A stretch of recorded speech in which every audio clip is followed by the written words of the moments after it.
Good evening and welcome to the third annual Taylor Allderdice Alumni Hall of Fame. I am Melissa Fries. I am the principal of Allderdice, and I am also thank you, and I'm also a very proud graduate of the class of 1997. So this night is especially humbling for me, knowing how many people will be inducting this evening who are definitely worthy of these awards. What we're going to do, we changed things a little bit from last year. We are going to have our inductees come in through the back door, and basically what they'll do is they'll come down as a processional. And who we will begin with this evening is the Honorable Judith Bartnoff.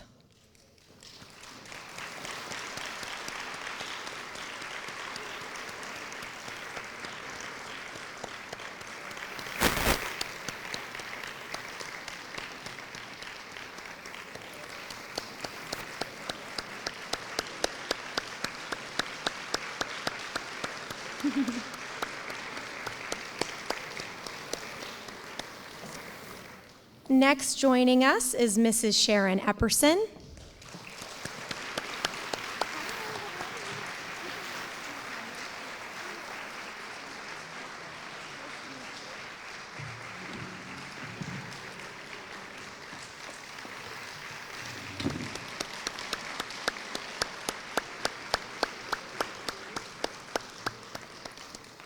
Next joining us is Mr. William Fisher.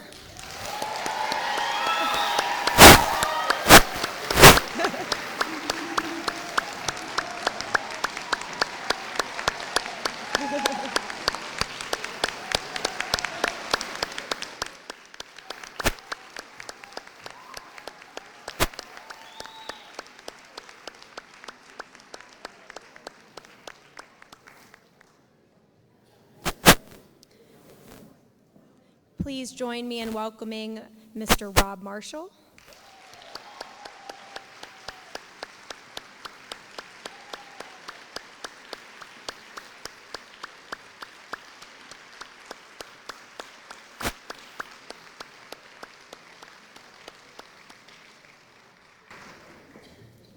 Please join me in welcoming Mr. Curtis Martin.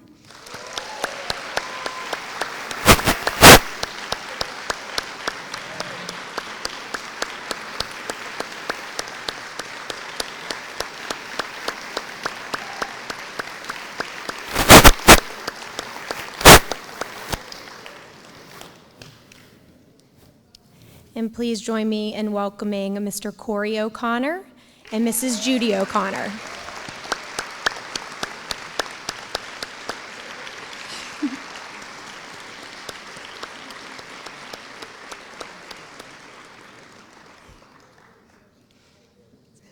And one more time.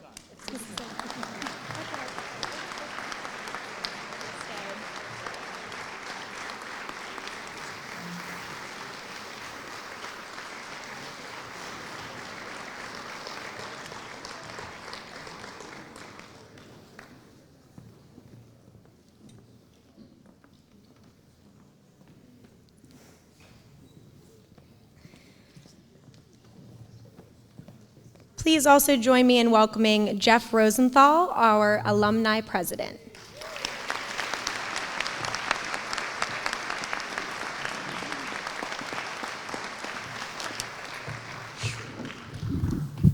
Can't see anything. Wow. Somebody just made a remark that this is like going to a school board meeting. There's so many teachers here. On behalf of the Allderdice Alumni Association, I'd like to welcome everyone here tonight for our third class induction into our Hall of Fame. Last 2 years, we started off with stories supplied to us from alumni Marty Allen. And this year should be no different. A mom was trying to wake up her daughter to get her to go to school one morning. The daughter complained she didn't want to go to school. The kids are loud and rude. The mother continued to wake her daughter. But Mom, the kids, they hit me. They throw food at me. The mother stood her ground and said, sorry, you have to get up. You have to go to school. The daughter continued. The teachers all yell at me for no reason. Mother put her foot down and said, "You have to go to school, Melissa. You're the principal."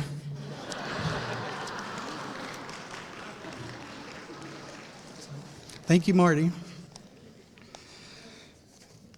I can't tell you how proud of this class that we're about to induct into our Hall of Fame, how proud of them I am. We tend to use superlatives in our everyday speech like amazing, incredible, superstar. The class we are inducting tonight is truly deserving of all those superlatives and more. To our students that are in this room tonight, remember, the people on stage walk the same halls you're walking today. You can accomplish great things too. Our Hall of Fame is different than most. We require our inductees or family members to address our students either in person or by video. Years from now, when our students look up at the plaques, they'll have a living library to see just who these people are and what they did. Our Alumni Association does many things for our students. We've purchased lights for our school swimming pool. We bought equipment for 2 weight rooms. We've done things like help the crew team purchase an oar.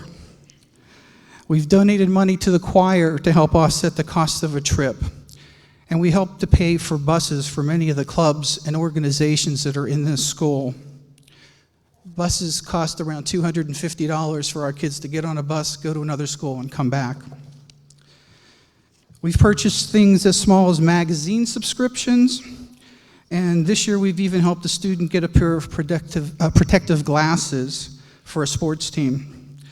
This is done for the many organizations in this building that do not get the funding from Pittsburgh Public Board of Education. With the additional cuts that are coming in the future, it's imperative for us to not only allow our students to keep up with the kids in the suburbs, but to beat the kids in the suburbs. I'm proud to tell you that through my tenure as alumni president, our Alumni Association has invested over $100,000 back to our students.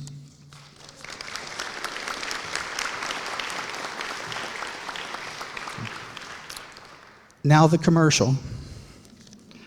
If you're a member of the Alumni Association, thank you. If not, please consider becoming a member. The membership form is in the program that you're holding. We are a nonprofit organization with no paid employees.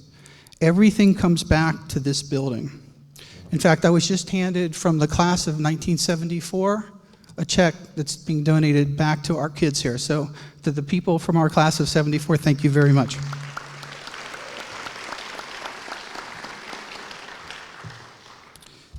There are many, many people to thank when you try to pull off an event like this. First and foremost, and again, I can't see, is Molly Braver out there? Where is she? Yeah. I can tell you, none of us would be in this room tonight if it wasn't for Molly. She's literally carried this project. This year, she included her mom, Marion Davis, in the project, and Mrs. Davis helped put the tremendous program that you're holding together and all the decorations that you see. So thank you to both of them.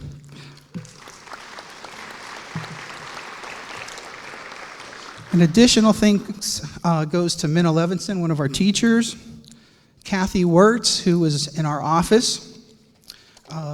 They've been tremendously helpful in helping us pull this off. We have a couple of our students who've helped us out, and you'll get to see their names on page number 51 in your program. I'm convinced, working with the students in this school, this Hall of Fame is going to go on forever. These kids are remarkable. Big thanks goes to Melissa Fries, our principal. She is by far the best principal in the Pittsburgh public school system.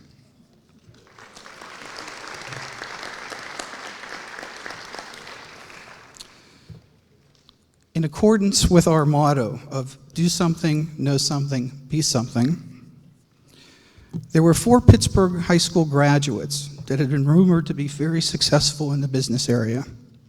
One from Peabody, one from Perry, one from Westinghouse, and one from Allderdice. The Peabody graduate boasted that he was about to buy General Motors. The Perry and Westinghouse graduates showed their approval. The Allderdice graduate just sat there and shook his head. The Perry graduate got up and said he was buying Apple computer. The Peabody and Westinghouse graduates both again showed their approval, and once again the Allderdice graduate sat there shaking his head. The Westinghouse graduate got up and said, not only am I buying Verizon, I'm buying AT&T. Peabody and Perry graduates ran over, patted him on the back. Once again, the Allderdice graduate just sat there shaking his head no. The Perry, Peabody, and Westinghouse graduates all went over to the Allderdice graduate. Why do you just keep shaking your head no? The Allderdice graduate started to get up very slowly, still shaking his head no, and said, I'm not selling.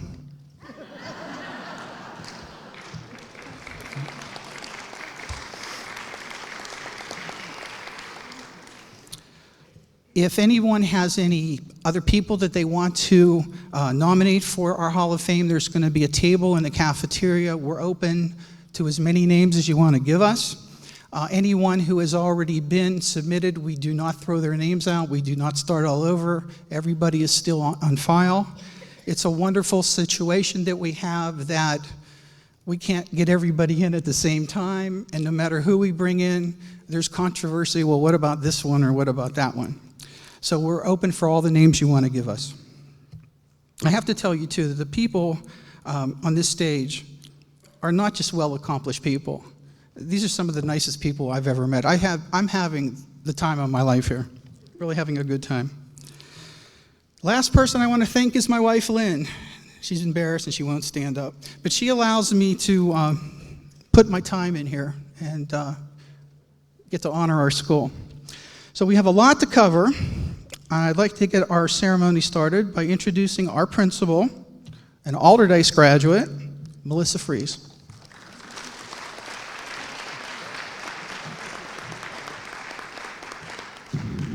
There's obviously a need to adjust this microphone. Jeff's a little bit taller than me.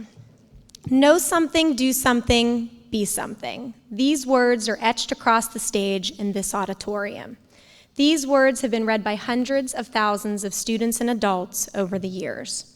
Tonight, we will be recognizing 6 prominent Allderdice alumni who have lived the school's motto.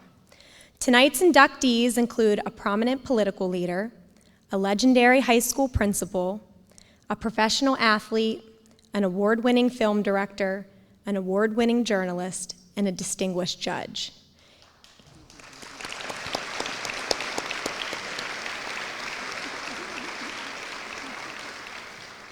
Each of these talented individuals sat in the same classrooms our students sit in today.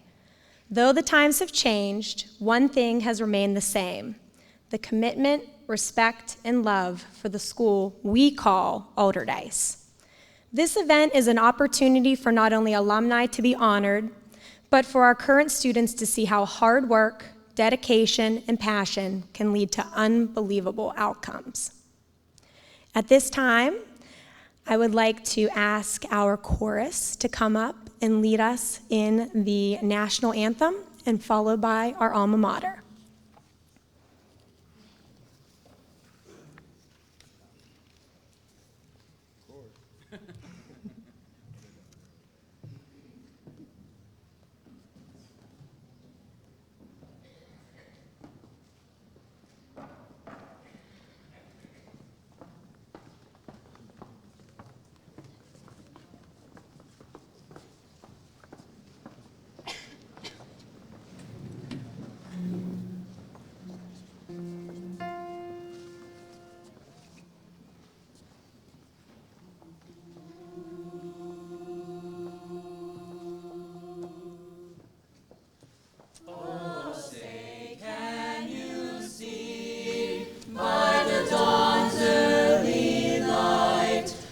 So proudly we hailed at the twilight's last gleaming, whose broad stripes and bright stars through the perilous fight o'er the ramparts we watched were so gallantly streaming, and the rocket's red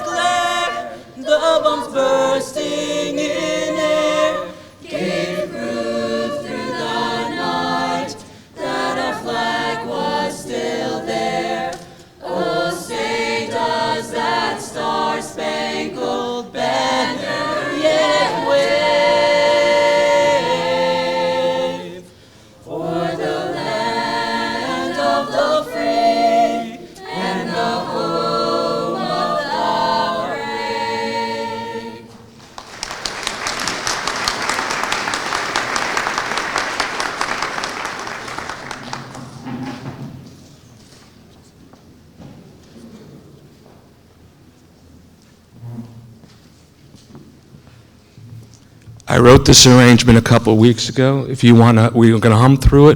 Then if you know the words, please sing along.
Thank you, Allderdice Choir.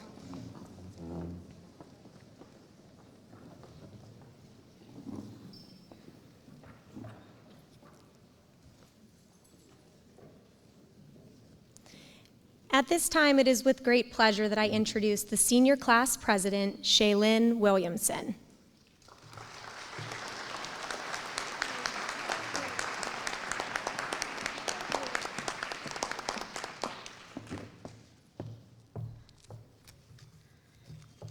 Good evening, ladies and gentlemen. I'd like to welcome you to my school. Like Ms. Freeze said, I'm a senior here.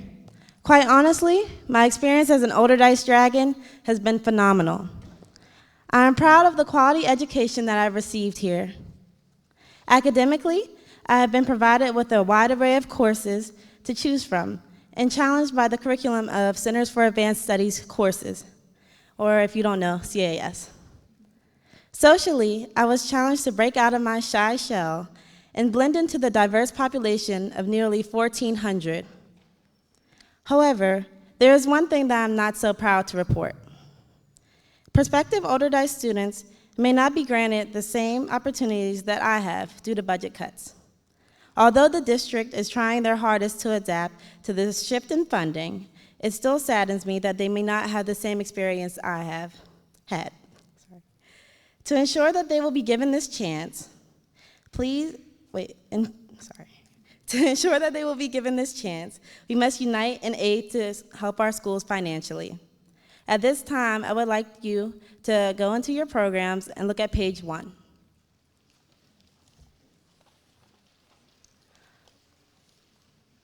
On page 1, there are ways that you can donate to Allderdice so that you can help Allderdice maintain its excellence in education and maintain its diversity as well. With time, every Pitttsburgh Public School student will exemplify our school motto: know something, do something, be something, and someday be inducted into their very own halls of fame. Thank you for listening, and please enjoy the remainder of the ceremony.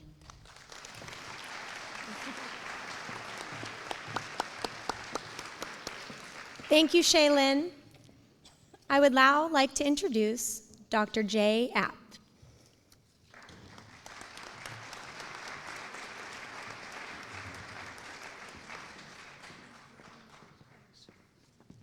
It's a pleasure to be here. It's just fantastic. I haven't been in here since 1967.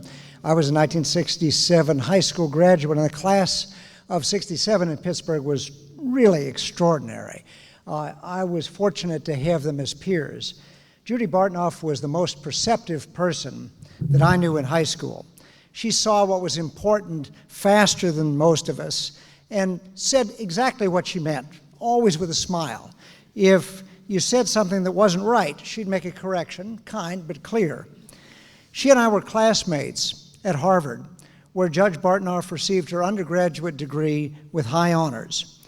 She got her law degree from Columbia, where she was an editor of the Law Review. She also has a Master of Laws degree from Georgetown. She began her career as a staff attorney at the Council for Public Interest Law.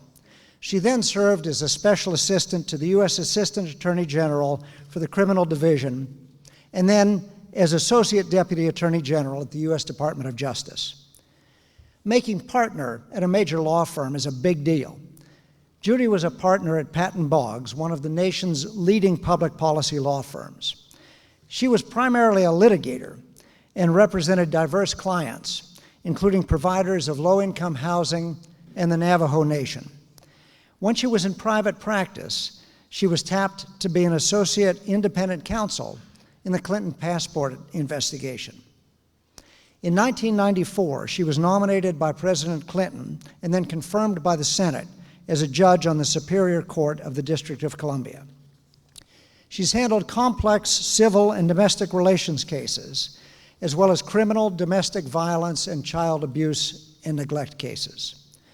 She presided over the infamous Pants case, in which an administrative law judge sued a dry cleaner for $67 million under the D.C. Consumer Protection Law over a pair of allegedly missing pants. He claimed false advertising because the dry cleaner claimed satisfaction guaranteed. The case became an international example of what's wrong with our litigious society, but Judge Bartnoff still had to resolve the case without allowing the courtroom to turn into a circus. Her colleagues said she deservedly was praised for her fair and equal treatment of the parties involved and conducting the proceedings in a manner that promoted public confidence in the judiciary. Judge Bartnoff led a very successful project to have psychologists and social workers help parents in the difficult process of child custody disputes. And she was honored by the American Psychological Association for that project. 2 years ago, when she was reviewed for reappointment for a second 15-year term, the Superior Court Chief Judge described her as an excellent judge and noted the many accolades she's received. The reappointment report to President Obama compliments her written judicial opinions as carefully thought out, fully cited, unmistakably clear as to how and why the judge reached her decision, and reflect a scholarly comprehension of the legal issues presented. Attorneys and court staff consistently describe her as smart, prompt, fair, very dignified, a pleasure to appear before, and incredibly capable. She was also praised for her skill and objectivity and described as adept at handling complicated issues. As just one indication of her civilized approach, which I'm sure she learned at Allderdice, she sends thank you letters to jurors after long trials. Judge Bartnoff is married to Jean Sofer, who's here in the audience, and has one son, Nelson Bartnoff Sofer. She's an outstanding judge, a terrific person, and one of the best people I can think of to be in the Pitttsburgh Allderdice High School Hall of Fame. It's my pleasure to introduce Judge Judy Bartnoff.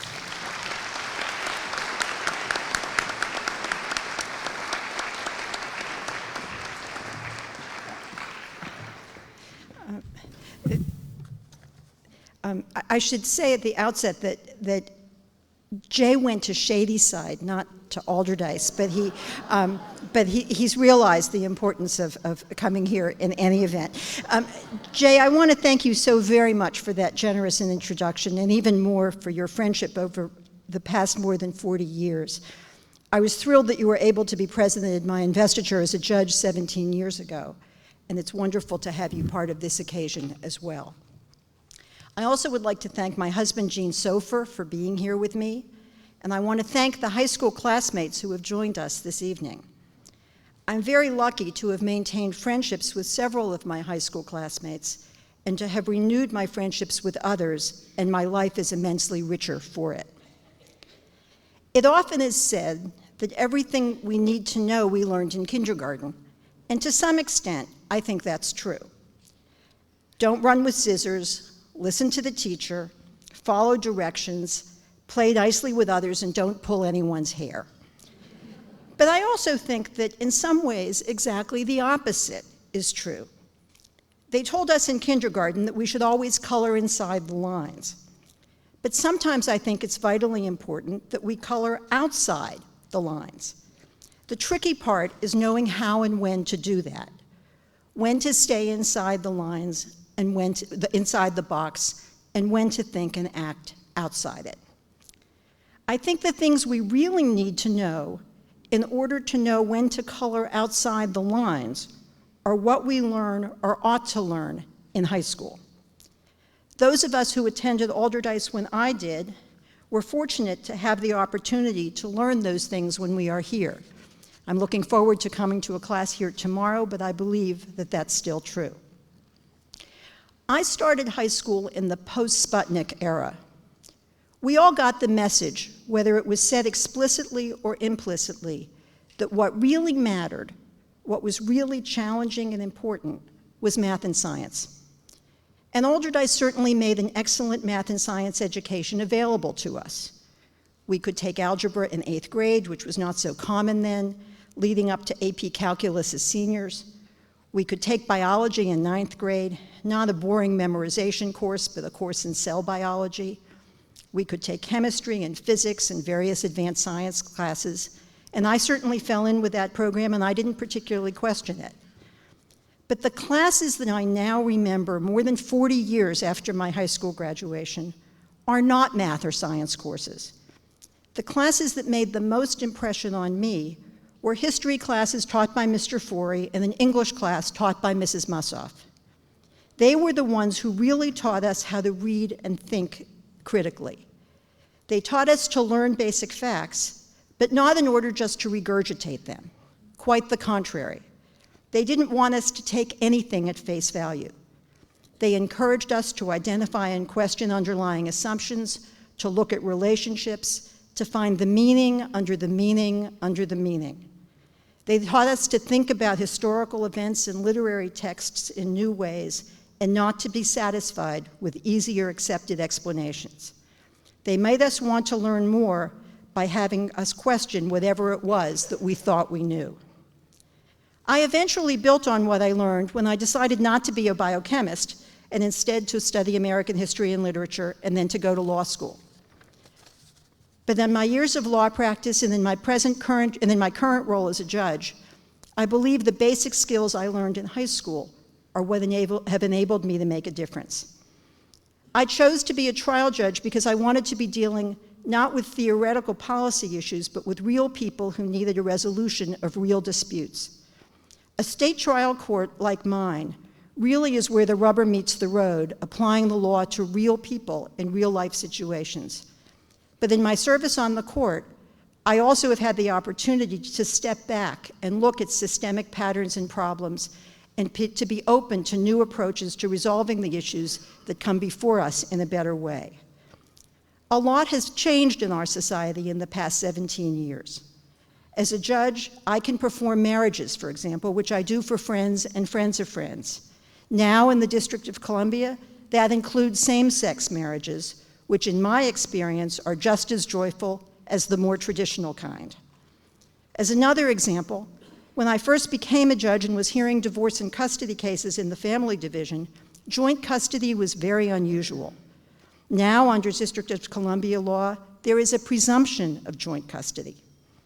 It used to be that we would hear from psychologists and other mental health professionals in family cases only when they were testifying as experts.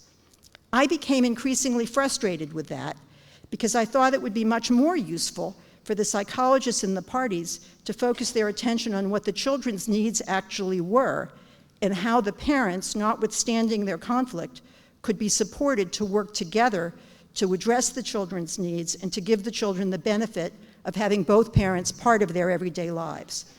With the assistance of some enlightened family law practitioners, I was enabled to enlist psychologists to do that in cases where the parties could afford it. We then took it a step further and brought together the American Psychological Association, a local graduate psychology program, and the court to make parent coordination available to low-income parties. I had many partners in that project, but it would not have happened if any of us were stuck coloring inside the lines. The current economic crisis also is presenting unique challenges. We now are seeing the fallout of mortgage foreclosures, for example. There is increased pressure on low-income housing. In the District of Columbia, where there are very great income disparities, issues of access to justice for those who cannot afford lawyers are demanding increased attention. I am fortunate to be in a position where I can work on addressing at least some of those problems. I thank Allderdice for giving me some of the most basic tools to do that, and I thank all of you very much for honoring me tonight.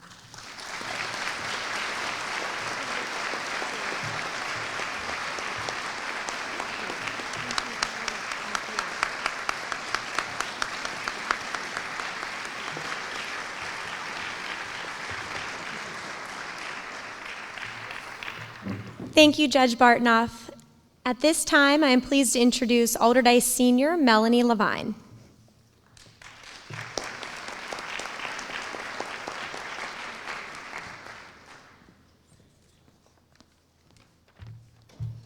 Good evening, everyone. My name is Melanie Levine, and I'm in 12th grade here at Allderdice, as Mrs. Freese said. Tonight, I have the pleasure of introducing to you accomplished award-winning journalist and author Sharon Epperson. Mrs. Epperson grew up in Pitttsburgh and Point Breeze and graduated from Allderdice in 1986 before going on to study at Harvard and Columbia universities. Mrs. Epperson's tremendous success in the worlds of print and broadcast journalism, which I'll talk about in a minute, really began with her experiences here at Allderdice. She took a Journalism 101 class that allowed her to work on a radio program and an advertising campaign, and during her high school summer, she interned at the Pitttsburgh Press. Throughout college, this interest in the media grew, and her first job out of graduate school was with Time magazine. Now, some years later, Mrs. Epperson has established herself in her field as an expert in personal finance and the global energy and commodities markets, and works as a CNBC correspondent in these fields. She appears daily on CNBC from the floor of the New York Mercantile Exchange and regularly reports on personal finance for CNBC and other programs including The Today Show and NBC Nightly News. In 2007, Mrs. Epperson published a book, a bestseller called The Big Payoff: 8 Steps Couples Can Take to Make the Most of Their Money and Live Richly Ever After. It was a finalist for the Books for a Better Life Award, which honors works that have changed the lives of millions.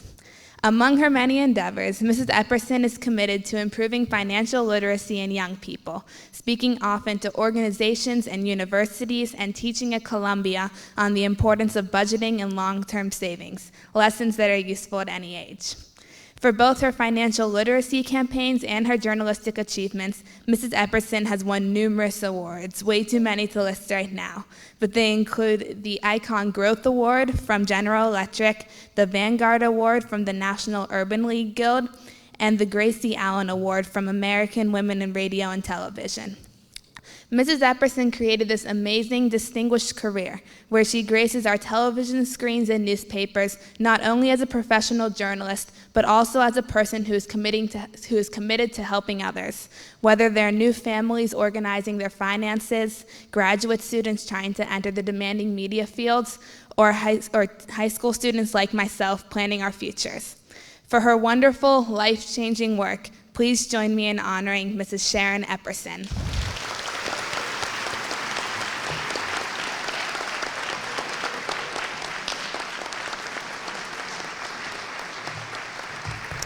Melanie, thank you so much, and thank you so much for inviting me to your class today to speak to the journalism students. I know that you have a bright future in journalism, and please continue in this career that I've chosen, because I know you're going to love it too.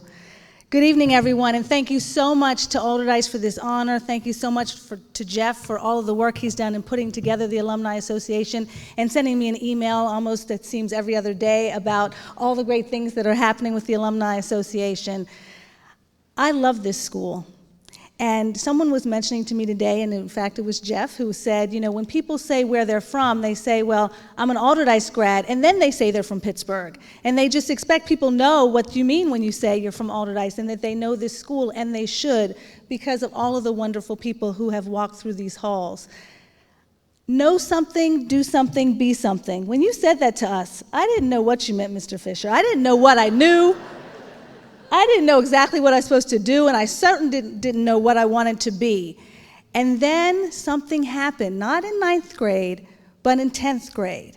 In 10th grade, I met Mrs. Marcia Tharp, and I decided to take Journalism 101, the working elective, and she made sure we knew it was going to be a working elective. She said, there are many electives you could take, and you may not have to do very much work. You will work hard in this elective. And we certainly did. And we did, as Melanie mentioned, we did a radio campaign, an advertising campaign, and all of us jockeyed for the best position that we could get on the Allderdice Forward. And let me tell you, I'm pretty excited to be one of those Forward former editor reporters who got to be inducted to the Hall of Fame. The competition remains. So we're still on Facebook talking to each other about, you know, that this happened. That class changed my life. I would not be a journalist today if I had not attended Allderdice High School, if I had not been in Journalism 101, if I had not had Marcia Tharp, and if I had not had Angela Mazza, who followed her in teaching us English and journalism, and not had their interest in not just seeing this school as an island, but as part of a community. Reaching out to this community, and perhaps the community reached out to them, connecting with the Pitttsburgh Black Media Federation, and encouraging many of the students in their classes to hook up with some of the local journalists here and start to attend one of the workshops that they were just starting to educate young people about journalism. For 10 Saturdays in 10th grade, I went to community college in Homewood, and I was instructed by local journalists that I watched on television, that I read in the Post-Gazette and the Pittsburgh Press. We had press conferences, we had city council people come in, and it was this partnership, this community and school partnership that really fostered my interest in journalism and gave me a foundation that I now rely on, and I reach back and teach one, as I did today in the class this afternoon. This school has such an important legacy for so many of us.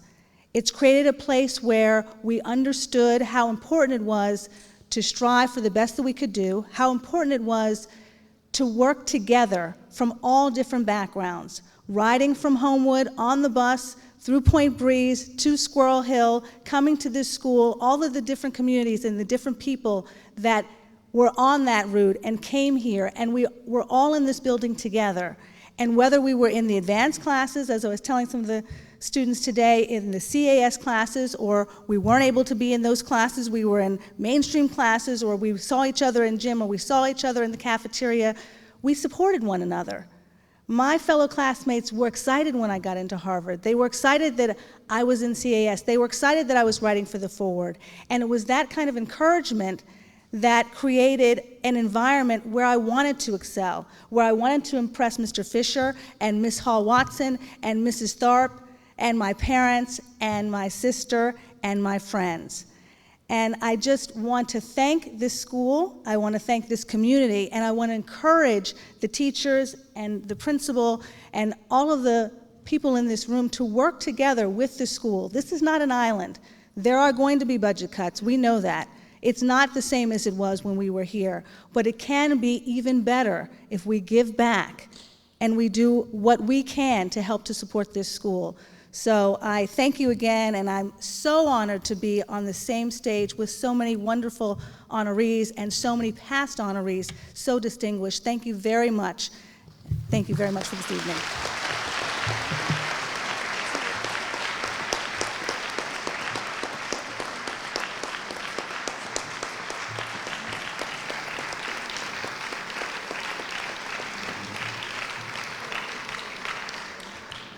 Thank you, Mrs. Epperson. I am pleased to introduce Dr. Vernell Lilly.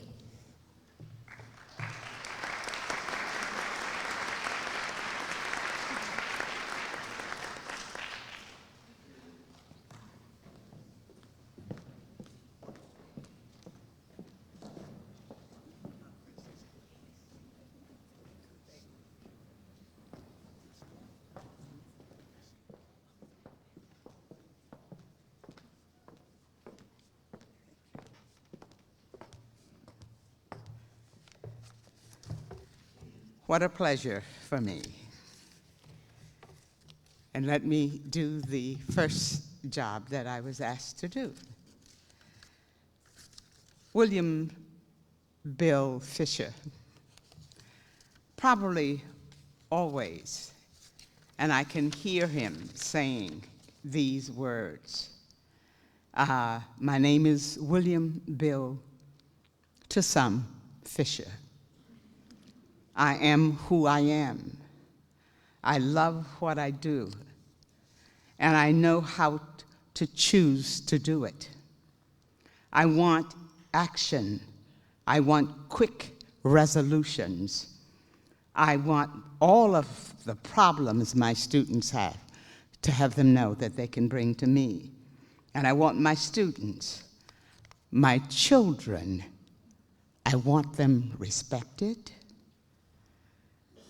taught well, challenged beyond all expectations.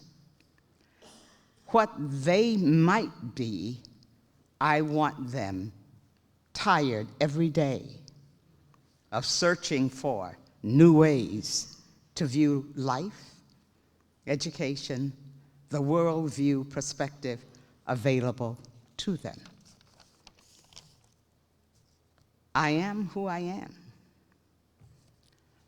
and I'm a ball of energy. I shall challenge you, but I want you to realize that I expect my students to be respected by you.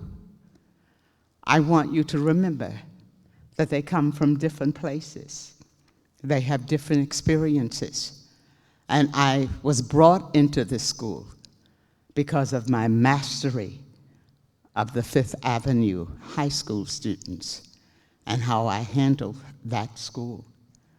I want you to understand that there is indeed a world out there that is to be explored.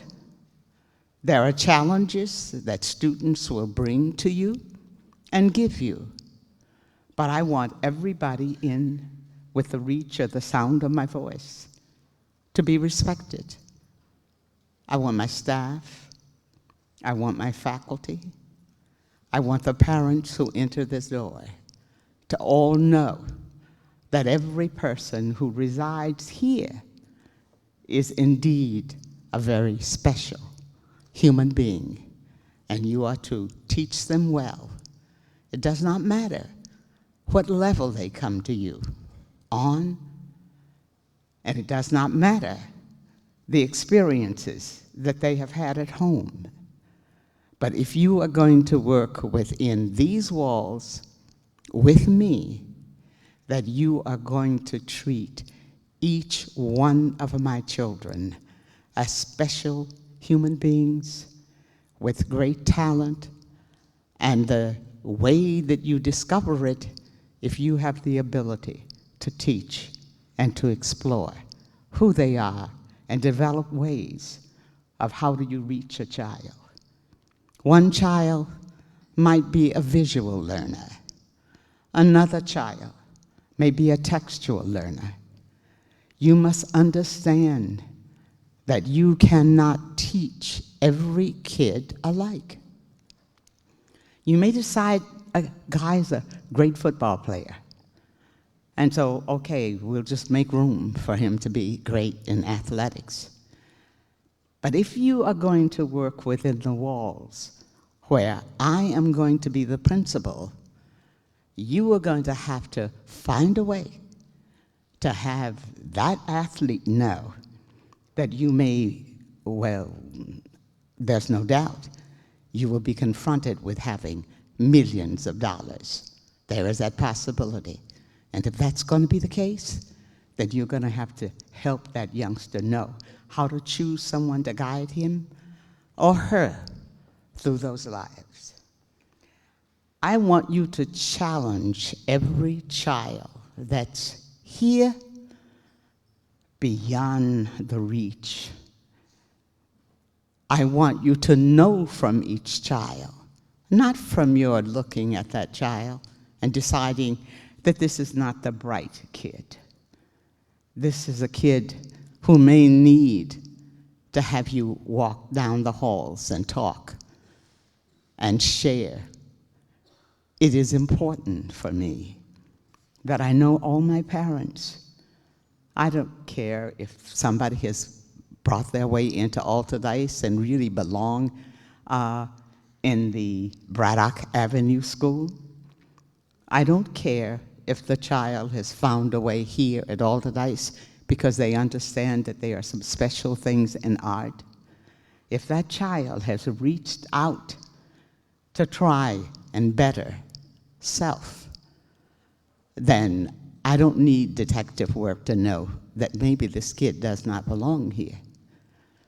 But if the kid is here, and if the kid is performing, then I'm going to do everything I can to keep the kid here with me.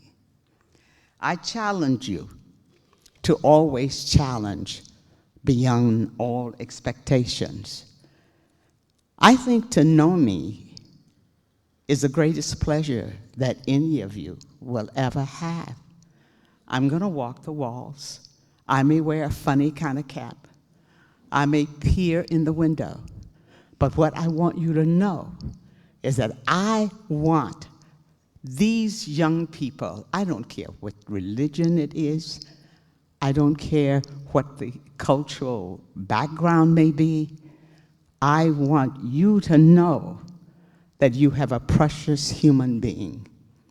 And it is your job as a teacher, as an educator, it is your job to mold this individual and to stroke that individual so that that child can reach the greatest of heights. I stand here because I had the pleasure in 1969 to see this wonderful man peering into a room that I was teaching. He didn't see all of it, though, and so I'm going to tell him what he missed. When he walked into that classroom, when I opened the door, the guys were on their knees shooting dice.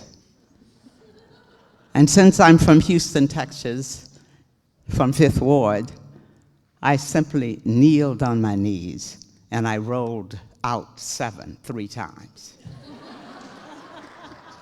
And then I stood up and I said, "Take your seats.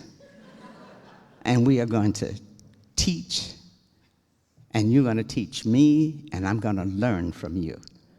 And you are not going to bat an eye, and you are not going to move out of the seats."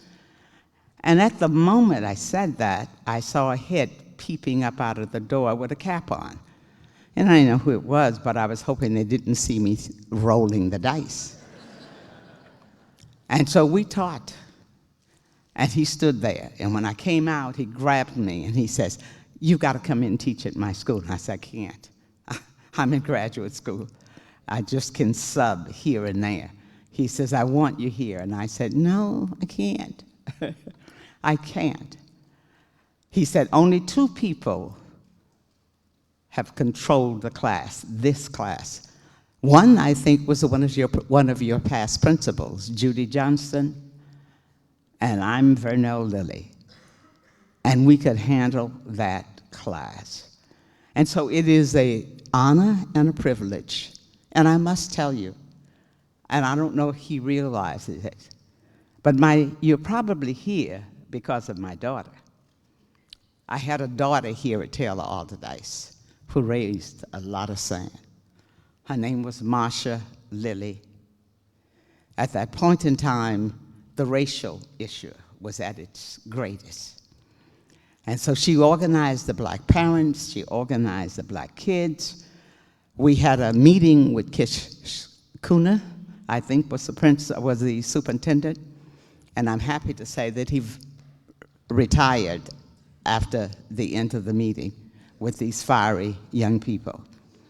And the Board of Ed then reached for somebody who could deal with a complex group of young folk because they knew that integration was there. And they had to deal with 3 sets of neighborhoods. Taylor Allderdice, they had to deal with the Greenfield kids, and they had to deal with the African American kids that were coming in. And they looked around and they said, there's a man full of magic. And that man full of magic was indeed Mr. Fisher.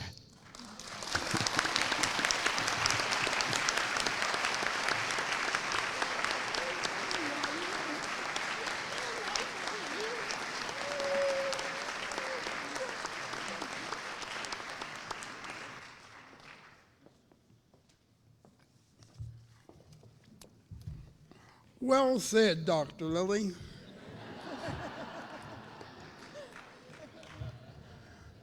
You know, I am very happy and very honored to be here this evening and to be recognized in the Allderdice Hall of Fame. But you know, it's not all about Bill Fisher, because Bill Fisher didn't do it. The very, very able administrators and counselors that were here during my 20 years are to be saluted. And the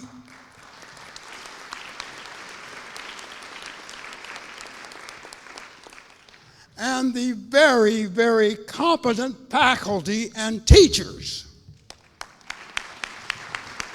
who taught our kids are the reason why I'm here tonight. All of you stand up. All teachers and faculty members and administrators, stand up. Where are you? Look at them.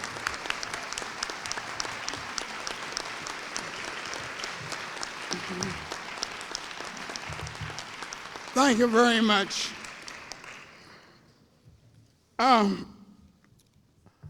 I salute Sharon and Robbie, and I salute Curtis.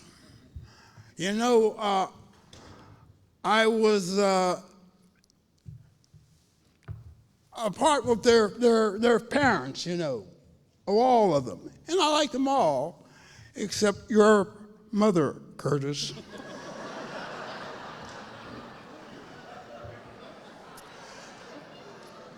Curtis had a habit of missing the first period class.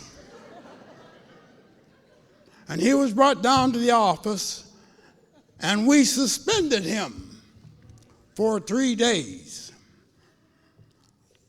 His mother brought him back to school, and when we told him what was the matter, she said, well, he cannot play any football. No more football for Curtis Martin. I spent 3 days begging Mrs. Martin on the telephone not. Please, please, don't take Curtis off the football team.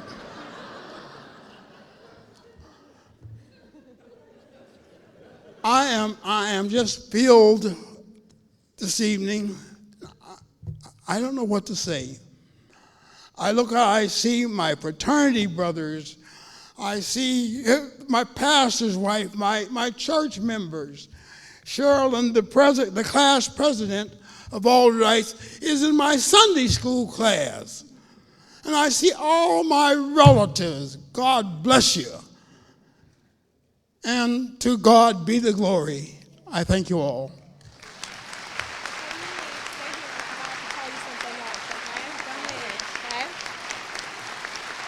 This is exciting.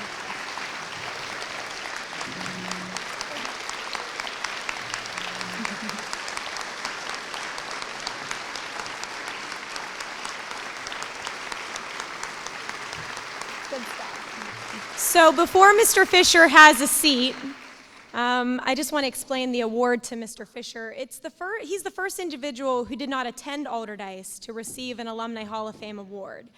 And knowing how important a school faculty is to student success, he has been selected to be the first Allderdice faculty member to receive this award. From this point forward, the award for Distinguished Allderdice Faculty through the Alumni Hall of Fame will be named the William A. G. Fisher Distinguished Allderdice Faculty Award.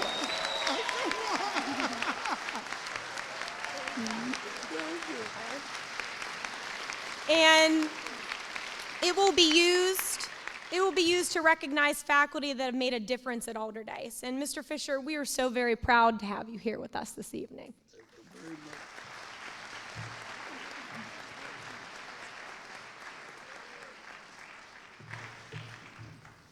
The next introduction I've been sweating for about 3 years now because I knew at some point I was going to have to say Shirini's last name. Shirini is a senior here this year. Shirini, I love you. I'm going to give it one shot. Karuka Lasoria. Yes.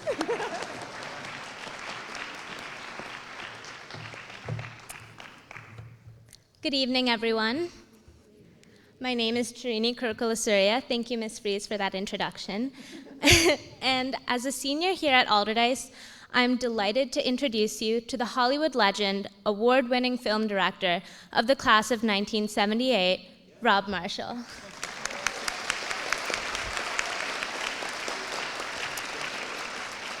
Many of you may be most familiar with his recent hit, Pirates of the Caribbean on Stranger Tides, which has grossed over $1 billion at the worldwide box office, making it the 8th highest grossing picture in history. Rob Marshall's interest in the arts was clear from a very young age. Born in Madison, Wisconsin, but raised in Pittsburgh, Mr. Marshall directed home videos starring his sisters Kathleen and Maura, even persuading his friends and teachers at the Falk School in Oakland to appear in his parody of the Brady Bunch. He was just 12 years old when he began performing in local musical theater group. His interest in the performing arts, specifically dance, grew from there. After his sophomore year at Carnegie Mellon University, he left to make his first appearance on Broadway in a chorus line. He later completed his Bachelor of Fine Arts degree from Carnegie Mellon in 1982.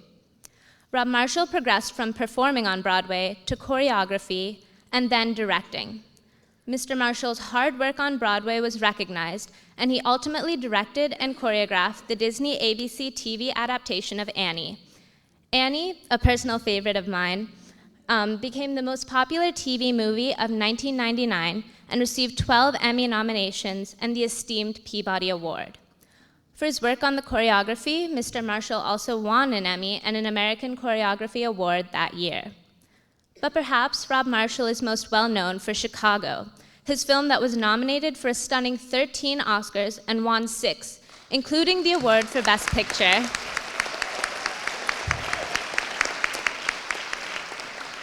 In 2002, Chicago was in fact the first musical to win this prestigious honor since 1969. Mr. Marshall also received a multitude of honors, including a Directors Guild Award, a Golden Globe Award nomination, a BAFTA nomination. Honestly, the list keeps going on for his directorial debut with the film. It is clear that Rob Marshall has been exceedingly successful in every aspect of his career and every role he played in the industry. Allderdice is so proud to recognize his inspiring achievements and induct him into our 3rd class of the Alumni Hall of Fame tonight. Please join me in welcoming Rob Marshall. That was so beautiful.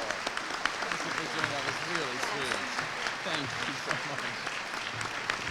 much. She's so lovely. This is so surreal for me. You have no idea because, and a few of you know this, the last time I was on this stage, I was doing a split leap in Fiddler on the Roof off of a table. Esther Lapidus was sitting right there screaming, "Go Robbie!" And it was like, I don't know how John Travolta ended up in Anatevka, but he did. I didn't. Anyway, it's so amazing to be here. I can't believe it. And this was an incredible place for us to come. You know, I was so lucky because I was able to share it with my sister Mara, who's my twin sister, who's here tonight, who I adore. And we were scared. we were scared to death coming here.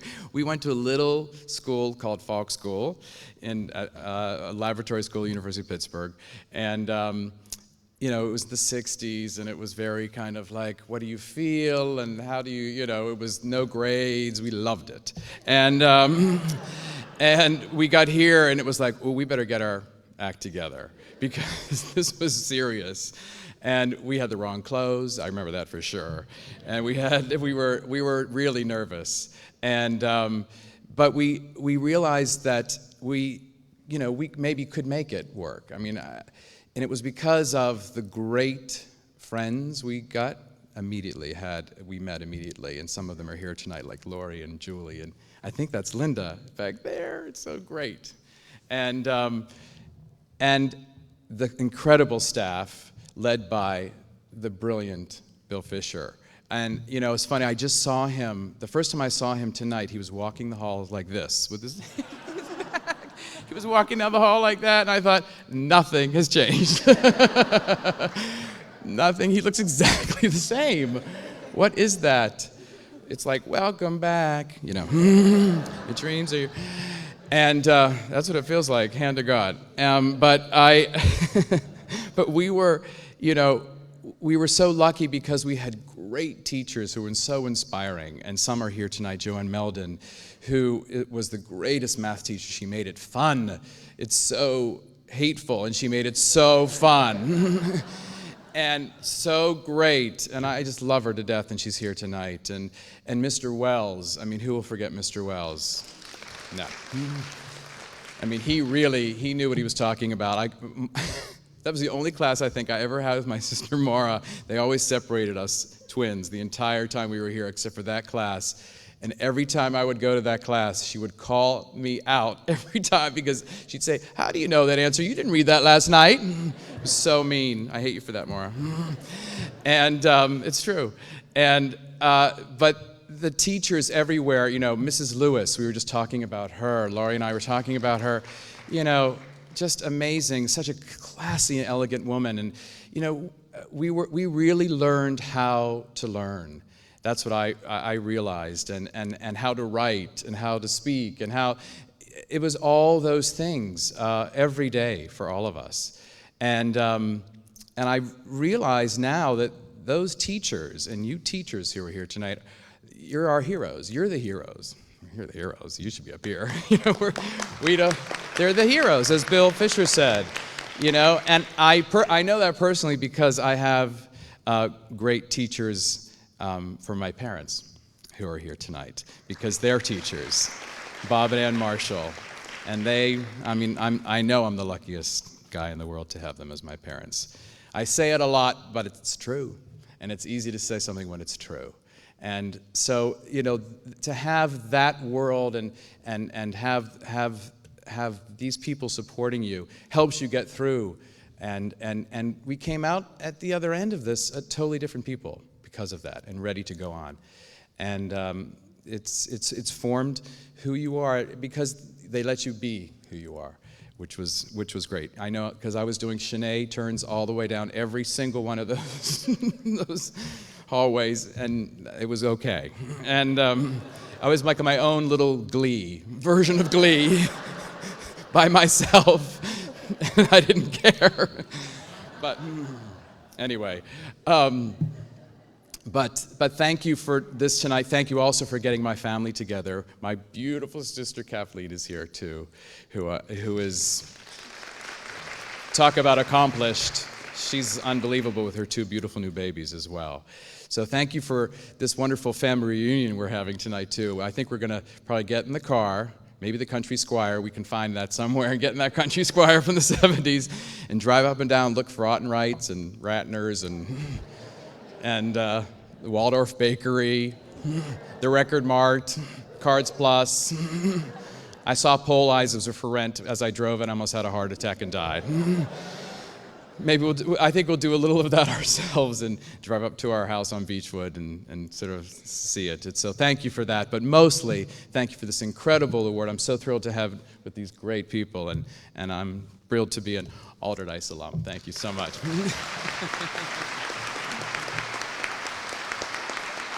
Thank you you very much. Pleasure. Thank you.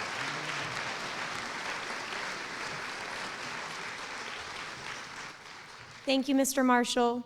At this time, it gives me great pleasure to welcome Mr. Mark Whitgartner, former Allderdice physical education teacher, football coach, and my health teacher from probably 9th and 11th grade.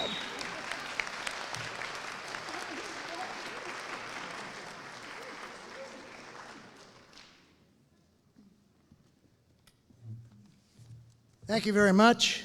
I'm sure glad you had that talk with Rochelle. Thanks, everybody, for being here. Curtis Martin has achieved greatness. From an all-state player at Allderdice to an All-American at Pitt to an NFL Hall of Famer, he has risen to the top of his profession. But as awesome as these accomplishments were, they are far overshadowed by his greatness as a person.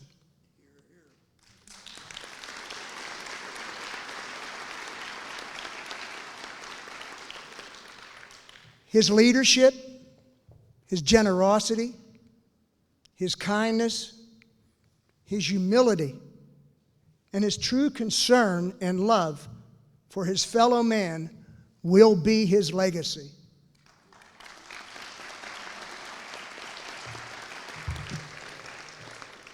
Of course, no one does it alone. And I would be remiss if I did not acknowledge the person who gave the most guidance and support, his mother, Rochelle. Please stand, Rochelle.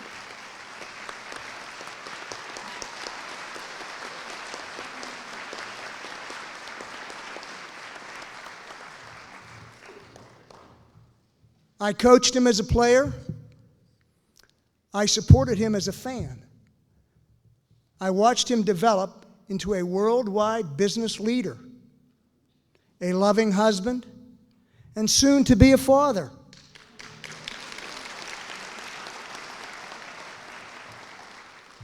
And I grew to love him like a son. He is a true role model. If you have been blessed enough to share in his life, you are better for it. I know I am. Ladies and gentlemen, it's my honor to present Curtis Martin.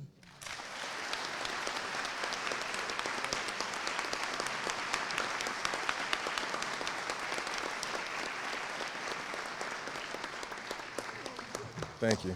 I paid Whit to say everything that he just said. Yeah. Well, one of the things that I'd like to comment on, Mr. Fisher, your story about my mother coming up here to the school. The part that he left out was the most embarrassing time in my entire life. You know, I wasn't the best student. I kept my grades up enough to play football, and I could have done a lot better. I wish I could redo it. But anyways, I got kicked out of social studies class in summer school because the teacher said I fell asleep. You know, that's still a question to be answered. I don't think I went to sleep. But anyways, my mother comes up, and the entire class is saying, Miss Rochelle, he didn't fall asleep. Curtis wasn't asleep. I was just talking to him. And I said, Mom, do you listen to what they're saying? And the teacher, you know, most kids think that teachers have something against them. I was one of those knucklehead kids who thought that also. But, you know, I said, Mom, will you listen to him? The man is lying. I was not asleep. And God's honest truth, I don't know if any students were here who were in that class, but I was standing on this side of my mother, and I said, Mom, listen to them. They're lying. My mother did a total 180 with her hand right here. And she just, literally, in front of the entire class. And it was one of my most embarrassing moments because I thought I was the cool guy, you know, and after that, you know, Curtis Martin got smacked in his face. So that bothered me for, you know, until today. So I'm just venting. I'm confessing to you all. You know, but no, all seriousness, I'm so proud of this moment. I'm so grateful. I was doing an interview earlier, and the reporter was asking me, he said, Curtis, well, how do you feel about being inducted into the Allderdice Hall of Fame? And then he asked me how I felt about the potential of being inducted into the Pro Football Hall of Fame. And I said to him, I said, they're very different in a way. I have a great appreciation for what I've been able to accomplish, but the Allderdice Hall of Fame is something special to me. It's more sentimental than the Pro Football Hall of Fame. I think the Pro Football Hall of Fame will celebrate what I did on the field, if I ever get there. But for Allderdice, it celebrates for me a decision that I made as a kid that radically changed my life. And there's so many people that I have to thank, and if I had the time, I would thank every friend, every family member, every teacher, every counselor, every coach, and every teammate that I had. I would love to take the time to thank you all, but I only have about 5 minutes, so I want to thank 2 people who really made this happen for me. Number one, my mother.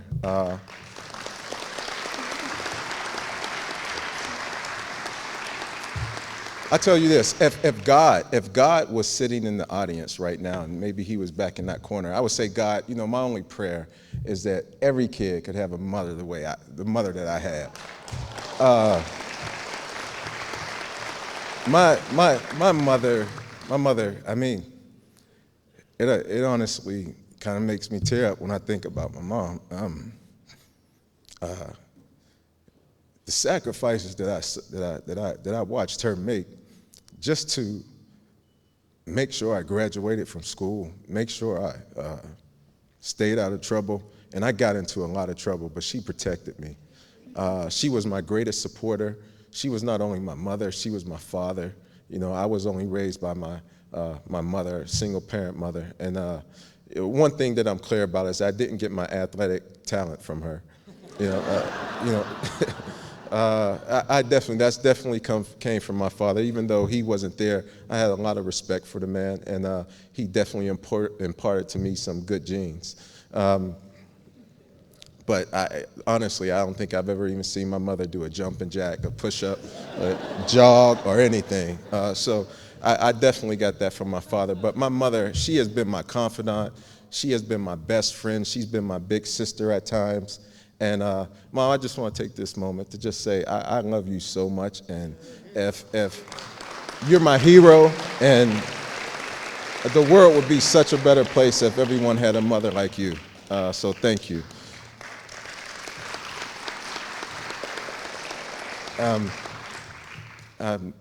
The other person that I would like to thank, and I just want to tell a quick story. I was one of these knucklehead kids, as Mr. Fisher spoke to earlier. Literally, that year, my senior year, my mother had to come up here. I was late, I believe it was like 110 times. No, that's not an exaggeration. I really was late 110 times to home class. And my mother stayed on me, and I was hard-headed, and I got in trouble for it. But I made it through school thanks to you, Mr. Fisher, and the person who I want to thank, Coach Mark Whitgoner. I'll tell you this.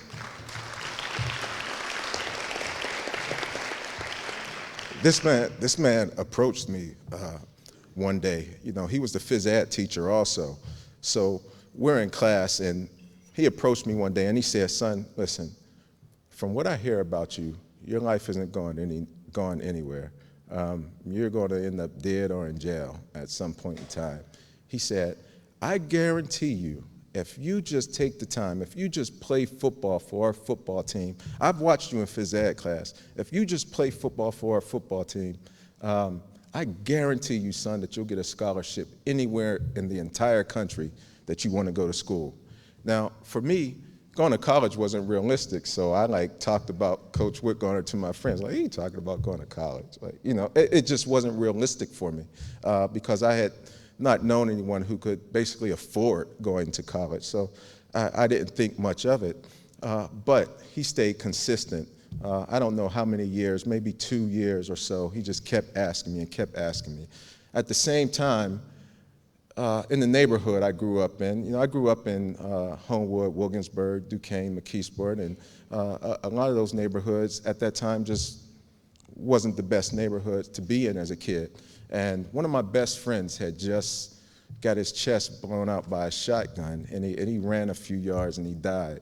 And my mother said to me, she said, "Kurt, listen, I don't care what you do. I want you to do something else after school that's going to take up maybe a couple extra hours so that you're not around here." She said, "I don't care, football, baseball, basketball, join the spelling bee club. It doesn't matter. Do anything, but I want you to do something." That was in this ear.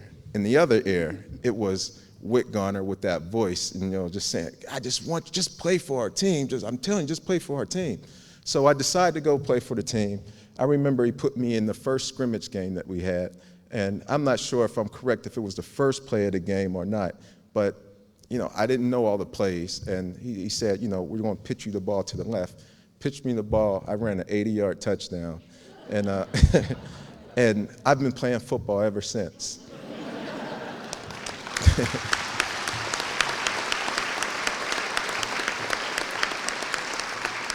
But I'll tell you this. If it was not for that man who stayed on me, and then after I started playing football, he kept pushing me because he saw something special in me, and he made sure that I maximized my potential. And for me, it just wasn't realistic. I wasn't a football fan to this day. Those who know me know that I'm not a football fan. I don't watch football. I just started watching since I retired. And I find that I've become one of those annoying people who used to yell at me when I was out there on the field, So that's kind of new for me, being a fan of football. I always told people, and I've never kept it a secret, that I didn't like football. But I remember on draft day, Bill Parcells gave me a call, and all my family and friends were around. And Bill Parcells said, "Son, would you like to be a New England Patriot?" And I said, "Well, yes, sir. Yes, sir." And we hang up the phone. As soon as we hang up, there was all my family and friends around. I said, and I pulled one guy to the side who was like my mentor, and I said, I'm not sure if I really want to do this. I just don't like it enough. I just don't want to do this. And he said, "Curtis, all the different things that you said that you want to do in people's lives, all the positive impacts that you want to have in your community and different things like that, did you ever think that maybe football is the gift that God has blessed you with to be able to do all those things?" And I'll tell you, from that day on, football took on a whole new meaning for me. For me, every touchdown that I made, every yard that I gained, it was opening up another door to another life that I would be able to touch. Every dollar that I made, I said, it was just like a tool for me to help. One of the things that I did was, once I started playing, every check that I made, I took 12 to 15% of it and put it aside for charity, and put it aside for like the community that I grew up in and just people that I knew, just so that I could give back.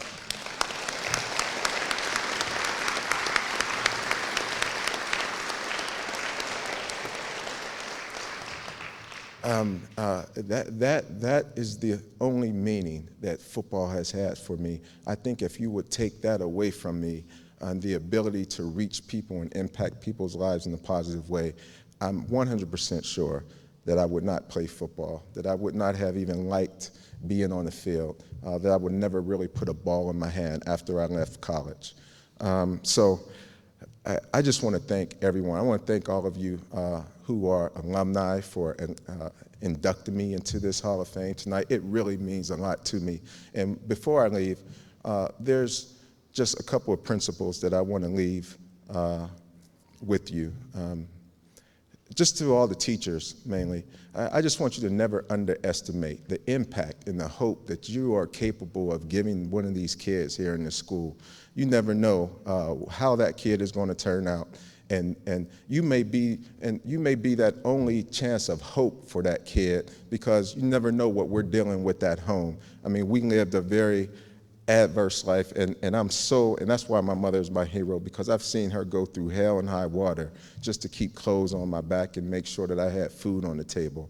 And so that's for the teachers. But for the kids, something that I wasn't able to appreciate that I can appreciate now in hindsight is that I heard this saying. A guy said one time, he said, it's funny how people don't have time to do things the right way, but they somehow find the time to do them over again. And that always stuck with me. And I would just encourage all the kids to stick to doing things the right way. Shortcuts never last long. And that is something that has been the crux and the core of the success that I've had in life. And last of all, I just want to thank God, because I'm just one of the most grateful men that you'll ever meet. There's no reason why. Life should not have put me here based on my circumstances and the different things that I've been through, but it's only by the grace of God that I've been able to, number one, just survive, and number two, be here. So thank you all. Thank you.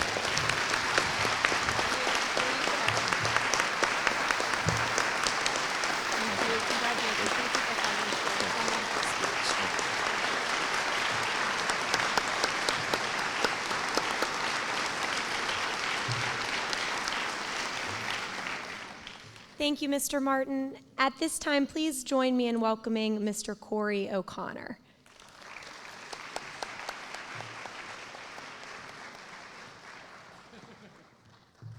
All right, I have a quick challenge for Curtis. Rob Marshall and I are hungry, so we're going to race you to Minio's to get a cut of pizza. Although Rob and I are probably going to take his family truckster. You have to run, unfortunately. So it's a great honor to be here. I do have one tiny confession, and it's not only me, it's my brother as well. We went to Central Catholic. I know that's a problem, but you can still vote for me on Tuesday. Allderdice is in the district, so I'll help it as best I can. But it's an honor for me. I'm actually looking at the program. I'm glad you left the O'Connors last, because our speeches are just like our height, very short. So we'll get you guys out of here in a hurry. I have the difficult job of introducing somebody that, I could talk for hours about. And, this school is very special to my mom and my dad. And without this school, myself, my brother, and my sister, who did go here, wouldn't be here tonight, because they met. My parents met here at Allderdice. So this school is very special to us, because that's how it all started. But I really want to say that, the background that my dad learned here at Allderdice, the diversity. I mean, you meet kids from different neighborhoods, different ethnic backgrounds, and that really generated him to being a great politician. It actually generated him to being a great father, because in my family, we have Orthodox Jews, we have priests, we got it all. So that's something that, he learned those backgrounds right here at this great school to help him be a great leader in our community. It's getting people together, bringing them in for one common goal, and that was obviously the city of Pittsburgh. And, we're very honored, myself and my siblings, that he's being inducted into this great school, because it meant a lot to him. He walked the streets, lived a block away, and it's something that was dear to his heart. And somebody who's dear to our heart, that I have to introduce, is really the backbone of our family. My mom, who's really stepped forward since my dad's passing about 6 years ago. She's really been the front of our family, somebody that holds us together through holidays and different events that we go to in honor of my dad. And believe me, we miss him as kids, because we miss the lessons, we miss watching Steeler games, going to get ice cream with his grandkids. But, she is really a tremendous woman, because she keeps us together. And I can't thank her enough, and I'm sure, my sister agrees, and my brother's actually the family favorite. That's a little-known secret, and he definitely agrees. But I want to bring her up here to talk to you about my dad, but we really are honored that he's in this Hall of Fame, because it meant so much to him. So thank you, and let me bring up the boss of the family, Judy.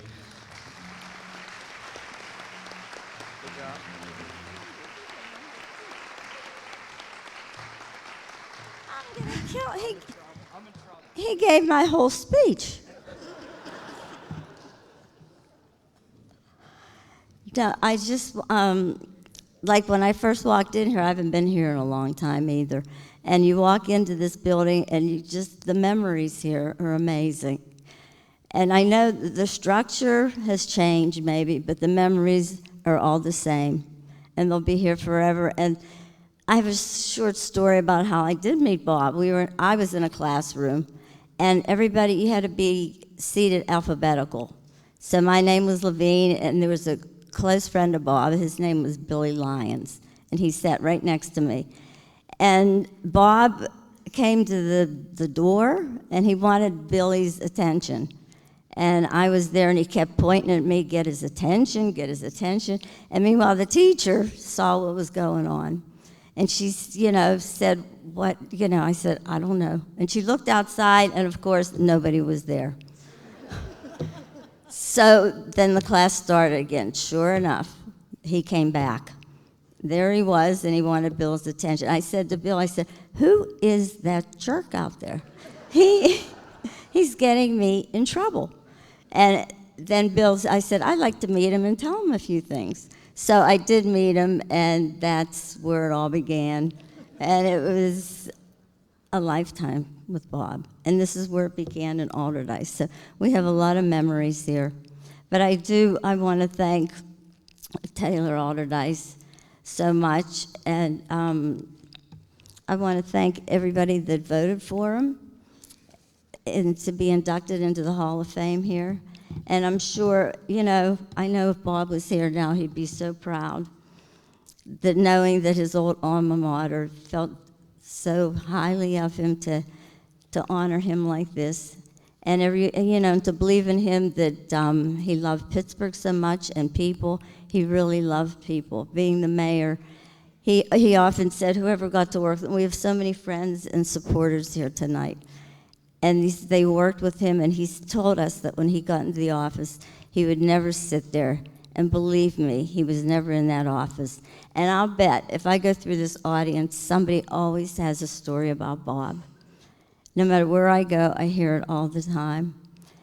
And I'm just so grateful. When he started his campaign, he wanted really a grassroots campaign.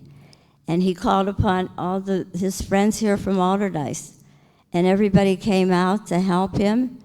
It was amazing. So he really made a lot of good friends here that stayed forever. And you know what? Some of those friends now are helping Corey with his campaign.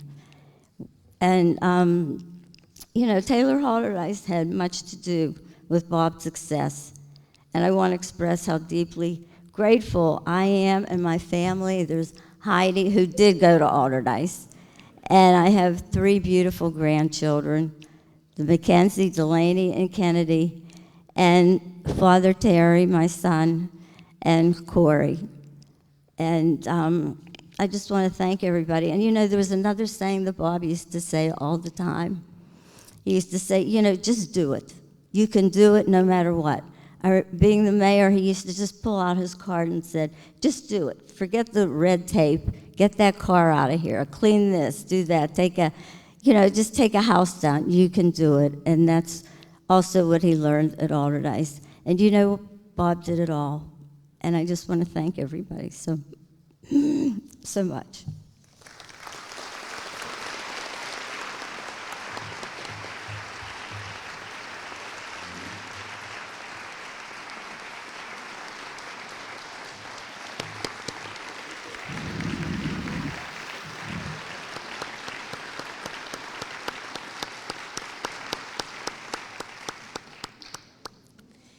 Thank you, Corey and Mrs. O'Connor.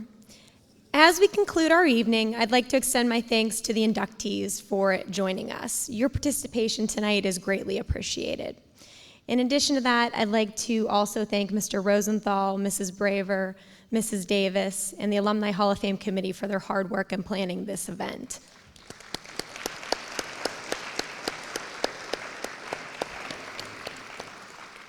And to all our guests in attendance, your support of Allderdice is truly greatly appreciated.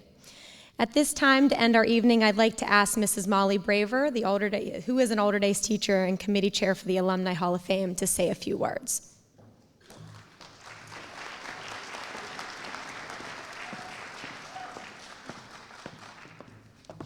I've reappeared. So my name is Molly Braver, and I've been teaching at Allderdice for the last 8 years. I feel so honored to have been involved in the planning of this event, which would not have been possible without the efforts of Jeff Rosenthal and Melissa Fries.